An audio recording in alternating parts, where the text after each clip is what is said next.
ये कहानी है रोलेक्स की। रोलेक्स की कहानी 1881 से शुरू होती है, जब जर्मनी के एक छोटे से शहर में हंस विल्सड्रॉफ नाम का बच्चा पैदा हुआ। जिंदगी ने उसके साथ बड़ा सख्त सलूक किया। अभी वो 12 साल का ही था कि उसके वालिदैन का इंतकाल हो गया। वो यतीम हो गया। यतीमी के गम के बावजूद हंस ने हिम्मत ना हारी। वो पढ़ाई में अच्छा था और उसे मशीनों और खास तौर पर घड़ियों से खास दिलचस्पी थी। वक्त के साथ घड़ियों की बारीकियां उसे बहुत मतोजा करती थी। तालीम मुकम्मल करने के बाद वो रोजगार की तलाश में स्विट्जरलैंड चला गया। उसे एक कोयना कंपनी में नौकरी मिली। ये कंपनी घड़ियों के पुर्जे बनाती और खास तौर पर इंग्लैंड को बरामद करती थी। हंस ने यहाँ कई साल काम किया और घड़ी साजी का हुनर सीखा, पुर्जों को परखने का फन समझा और ये जाना कि घड़ी किस तरह दुरुस्त वक्त बता सकती है। उसे तजुर्बे ने उसके दिल में एक ख्वाब पैदा किया। उस जमाने में ज्यादातर मर्द जेब वाली घड़ी इस्तेमाल करते थे, जिसको पॉकेट वॉच भी कहा जाता था। कलाई पर घड़ी पहनना औरतों की आदत समझा जाता था। जेब से घड़ी निकालकर वक्त देखना ना सिर्फ मुश्किल बल्कि गैर आरामदाह भी था। हंस सोचता था, अगर घड़ी कलाई पर पहन ली जाए तो कितना आसान होगा। यही सोच उसके ख्वाब की बुनियाद बनी। 1903 में ये हंस इंग्लैंड चला गया, जहां घड़ियों का बड़ा कारोबार था। सिर्फ 2 साल बाद 1905 में 24 साल की उम्र में उसने अपने साथी अल्फ्रेड डेविस के साथ मिलकर एक कंपनी कायम की, जिसका नाम रखा विल्सड्रॉफ एंड डेविस। कलकत्ता में यह कंपनी स्विट्जरलैंड से घड़ियों के पुर्जे मंगवाती, उन्हें इंग्लैंड में जोड़कर फरोख्त करती। लेकिन हंस के दिल में एक बड़ा ख्वाब था। वो एक ऐसा ब्रांड बनाना चाहता था जो दुनिया भर में मयार और एतमाद की इलामत बने। उस मकसद के लिए उसे एक ऐसा नाम चाहिए था जो मुख्तसर, आसान और याद रखने में सहल हो। उसने सैकड़ों नाम आजमाए, लेकिन कोई पसंद ना आया। फिर एक दिन घोड़ा गाड़ी में बैठे हुए एक लफ्ज उसकी जहन में आया, रोलेक्स। ये नाम छोटा, मुनफरद और वकार वाला था। हंस को यही नाम पसंद आया और 1908 में उसने रोलेक्स को बाज़ाब्तिया रजिस्टर करा लिया। हंस ने यह साबित करने की ठानी कि रोलेक्स सिर्फ घड़ी नहीं बल्कि सबसे ज्यादा दुरुस्त घड़ी होगी। उसने अपनी घड़ियां स्विट्जरलैंड की टेस्ट इंस्टीट्यूट भेजी। नतीजा हैरानकुन था। रोलेक्स दुनिया की पहली कलाई घड़ी बनी जिसे क्रोनोमीटर सर्टिफिकेट दिया गया। ये उसकी पहली बड़ी कामयाबी थी।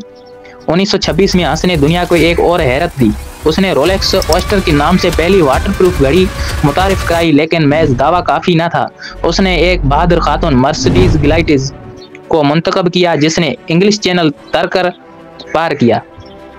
उसके हाथ में रोलेक्स ऑयस्टर घड़ी थी। कई घंटे समुद्र के नमकीन पानी में रहने के बावजूद घड़ी बिल्कुल दुरुस्त थी, वक्त दिखा रही थी। उस मुजाहिरे ने रोलेक्स को दुनिया में शोहरत दिला दी। और 1931 में हंस ने एक और इनकलाब पैदा किया। उसने खुद कार घड़ी ईजाद की, जिसे परचुअल रूटर कहा जाता है। ये घड़ी कलाई की हरकत से खुद ब खुद चलती थी और उसे रोजाना चाबी देने की जरूरत नहीं थी। आज भी रोलेक्स की सबसे मशहूर घड़ियां उसे ईजाद पर मुबनी हैं। 1945 में रोलेक्स ने अपनी 40वीं सालगिरह के मौके पर डेट जस्ट मुतारिफ कराई। ये दुनिया की पहली कलाई घड़ी थी जिसमें तारीख हर रात 12 बजे खुद ब खुद बदल जाती थी। उस घड़ी के साथ एक नया जुबली ब्रेसलेट भी था शामिल किया गया था, जो बाद में रोलेक्स की पहचान बन गया। 1953 में एक और जदत शामिल हुई जिसे साइक्लोप्लस लेंस कहा जाता है कि हंस ने घड़ी के शीशे पर पानी की बूंद गिरते देखी, जिससे तारीख का खाना बड़ा नजर आया। यही ख्याल उसके जहन में आया और उसने लेंस डिजाइन करके शीशे पर लगाया ताकि तारीख आसानी से पढ़ी जा सके। 1950 और 1960 की दहाई रोलेक्स के लिए सुनहरी दौर साबित हुई। उस अरसे में कई मशहूर मॉडल सामने आए। लोग अक्सर पूछते हैं कि रोलेक्स इतनी महंगी क्यों है। उसकी कई वजूहत है। रोलेक्स में आम स्टील के बजाय खास 904L स्टील इस्तेमाल किया जाता है, जो ज़्यादा मजबूत और चमकदार होता है।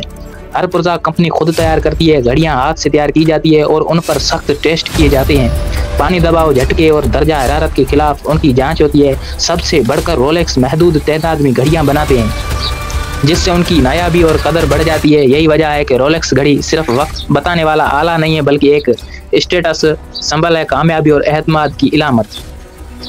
1944 में हंस विल्सड्रॉफ की बीवी का इंतकाल हुआ। उसके बाद हंस ने एक बड़ा फैसला किया।